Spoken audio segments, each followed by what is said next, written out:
Hello and good morning. My name's Jordan Delgrand, and this is the Wing Chun Qigong channel. Today, I wanted to touch on the Zen influence um, inside of Wing Chun. What's a little funny about that is the term Zen um, really comes from Japan, and it's probably most well known. Just bring this down, but really, if we go back into where it came from there, it was actually called Chan, and that came out of China. And that was brought to China by, I'm just going to bring it down, that gentleman right there, known as Bodhidharma. And he's like 26th, 28th patriarch of Buddhism. And if we all go all the way back up to a disciple of Shakyamuni Buddha, Mahakashapa, who was the first patriarch, and then, of course, what everyone knows as the Buddha, which is Shakyamuni, was the first. And there they would have used the term, say, jhana or jhana. Just depends if it's Pali or Sanskrit. All right, so they're all different names, but they're all pointing to the same thing.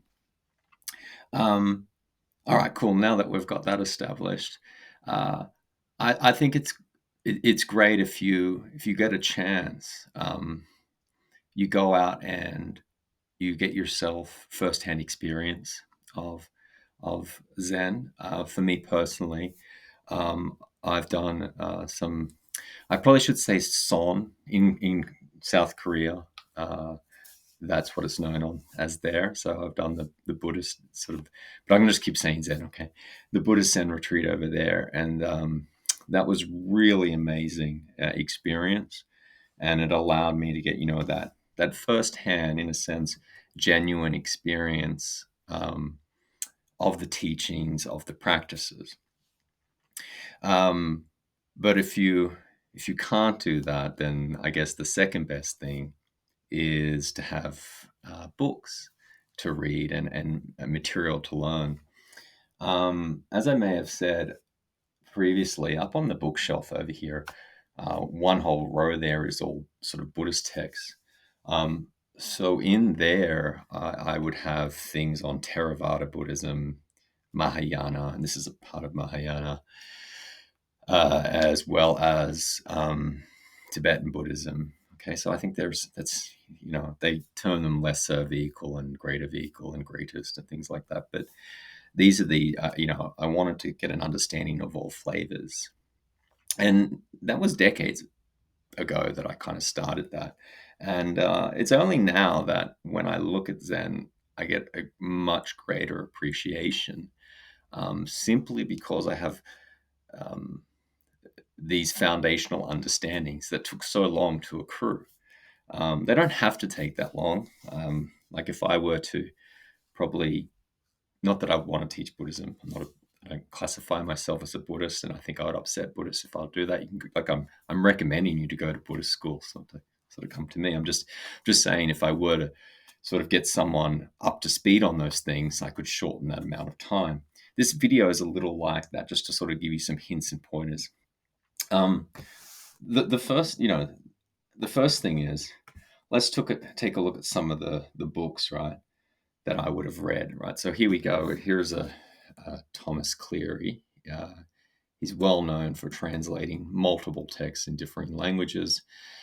And here is Classics of Buddhism and Zen.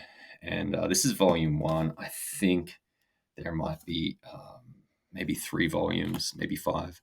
But I tell you what, and you can see that, like, the bookmarks and things that I do. This book here, there's some texts in there, such as, oh, there it is, Minding Mind, a course in basic meditation. That's gold. Just wanted to let you know. So if you do pick up this book, you might want to beeline for that. The idea of someone saying basic meditation, it's a bit misleading, because in meditation itself, you're given the basics, and you don't necessarily need to add on to that. You just need to excel at the basics, so to speak.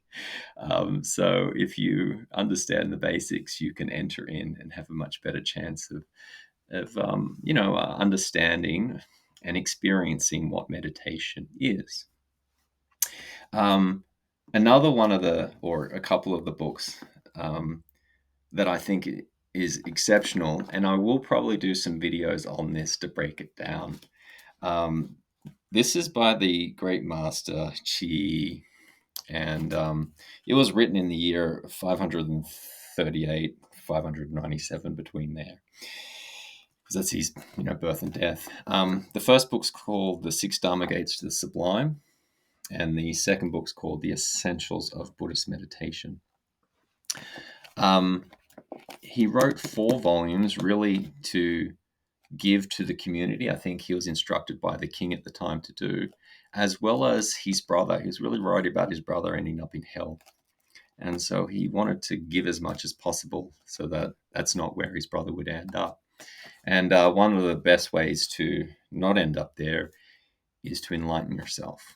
And so the 6 Dharma gates to the sublime, the sublime's just another word for your true nature, or the face you had before your parents were born, or you could call it Dharmakaya, or you could call it Buddha nature, and so forth. Okay, so if you're only going to buy one of these, I would recommend the 6 Gates of the Sublime, because that's the stepping stones to doing the meditation. This other one it's kind of like the framework and theory, whilst this is the manual, right? So in essence, and this was explained very well in this book, which I'm going to get to. In ancient times, the master wouldn't really give you all the flowery type of information and the history and all these sort of things, especially in Zen. They just tell you to go and sit. And as you progress, you can check in with your teacher how it's going. But you can still find your way into enlightenment without having all the theory. Matter of fact, in Zen teaching, all the theory, in a sense, can trip you up. Now, that's what makes it a little difficult. And what I was explaining before is I have kind of a great appreciation for Zen now, because I went and looked at all the other teachings in Buddhism and then see how they interlink together, how they're completely different from each other, what ones gelled, which didn't, which were cultural influences and which appear to be genuine teachings. And then the culmination of that, at that pillar, you can say, is Zen. And I have to say, this book here, I'm just going to bring it up. It's called The 3 Pillars of Zen. It's by Philip Kapleau. Hopefully I pronounced that correctly.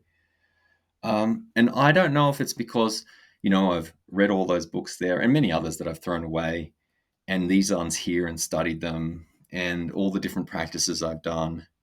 And then reading this book is, out of all of them there, I would have to say this is the one. Like, if you're only going to buy one, I'd recommend this. Why is that? The reason it has like, if you can't go to a temple, you could sit and just read this book and get the experience of going on a retreat. If you don't know what to do, you can find in this chapter exactly what to do. If you're having different experiences and you're a bit unsure, there are other chapters in this book where there is a dialogue between the Roshi and the student, and you'll find your experience.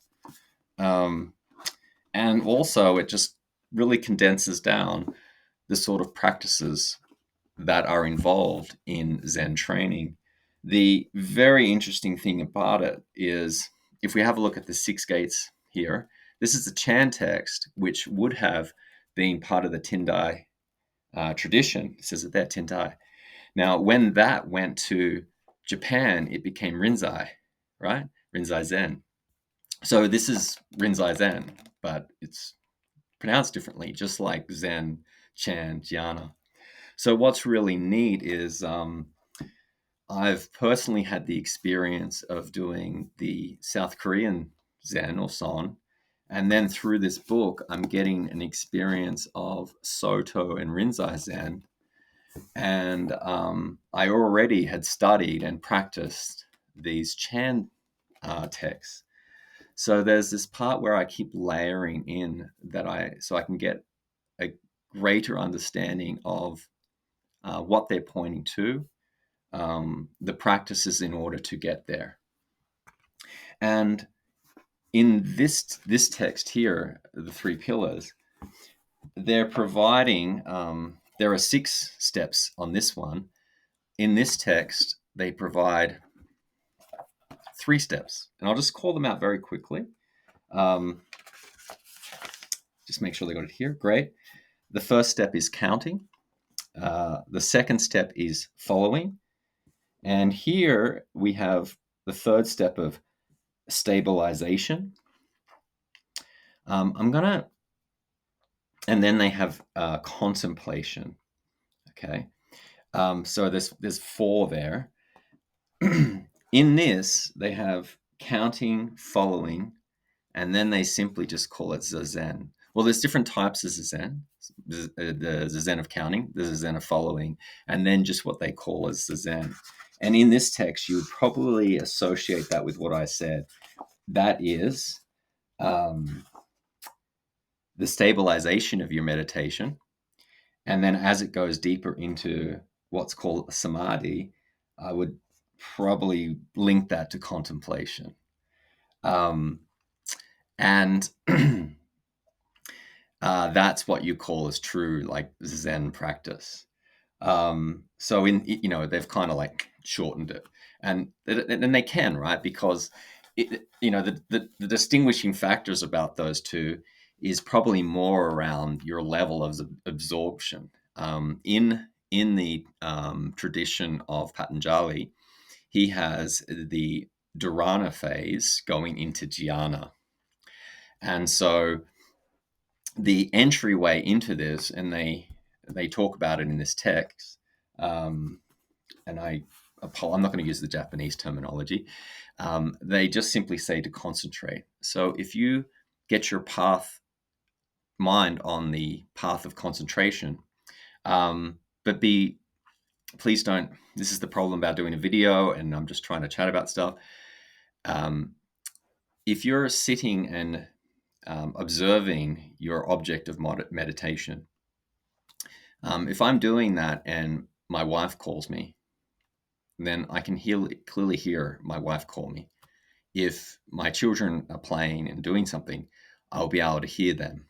If a bird sings or a car drives by outside the window, I'll be able to hear those things. If something comes into my periphery of vision, if my eyes are open, then I will be observant of those things. So although there is the containment of mind on the meditative object, please don't misunderstand it that I'm using forceful effort to hone in and only have that singular object. That type of meditation is, in a sense, driven mostly by ego. It's probably a way to put it. And it is suppressing the other components of your subconscious and unconscious mind to get you to this state. We don't want that. We want the level of containment, but the free flow, that the awareness is open to whatever arises, to allow it to arise without clinging to it or rejecting it. And also not allowing it to disrupt the containment of your meditation. This is what I mean by concentration. And what happens there is, once if you can do this, you'll know exactly what I'm talking about. And that's what's called stabilization. And then as you go deeper with that, it becomes what's called contemplation, and you're entering into, you can use the word samadhi or jhana. Okay. All right. Awesome. So there's the Zen overview, and if you are understanding of those pieces of that quiet mind, you begin to understand the Silnem Dao, which is the first form of Wing Chun, which kind of why I emphasize how advanced it is. So all the best with that. Hopefully that helped, and like this video, and I'll catch up with some more.